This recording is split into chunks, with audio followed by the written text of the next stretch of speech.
Hi everybody.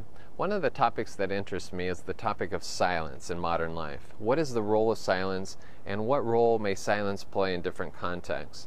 And one context that I have found where silence can play a really important role is this idea of conflict resolution, dispute resolution, when two parties are disagreeing on a particular issue or a particular topic or a particular course of action.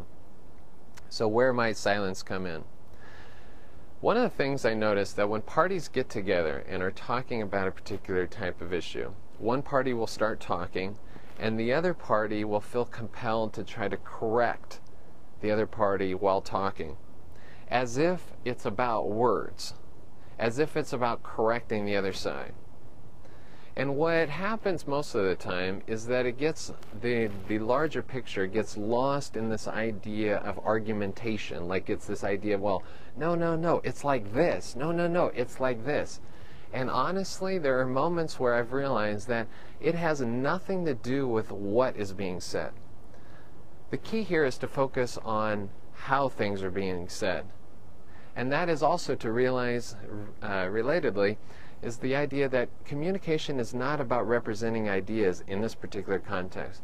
Communication is catharsis in this point, or in this particular context. Meaning that when people are spewing out their story in a dispute resolution context, often there's this cathartic discharge from the private to the public sphere. They just want to get it out. And guess what, folks? If you think you're going to correct the other side, you're probably not, because the other side's ability to believe is much more powerful than your ability to convince. So the real power of persuasion, or the power of silence, comes in just letting people go through their communication discharge, this cathartic experience. And something very interestingly happens, or something very interesting happens. And I've seen this over and over and over in groups that I have helped resolve disputes. And that is that when everybody goes around the table and nobody is able to refute the other side, and then after everybody has talked, and rather than jumping to prove a point, you have everybody stand at bay and just feel the reverb of the moment. Nobody can say anything.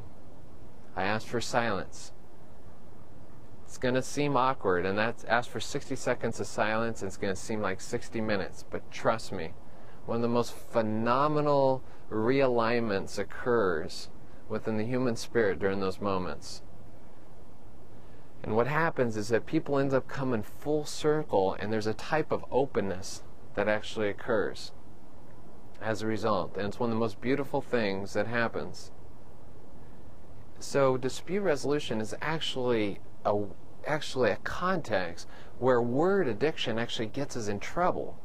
Because what it doesn't allow us to do, word addiction doesn't allow the person to cathartically discharge their frustration. That's really what people want to do. Most people agree that something needs to be done. It's all these small details that need to get fleshed out. But so many times, nobody ever is able to get to, or groups aren't able to get to, the bigger picture because everybody's trying to refute each other with words. And sometimes it has nothing to do with words. And so there's actually a resolution, actually an agreement that occurs through silence, an amazing role. Sometimes the less you talk, the more you resolve.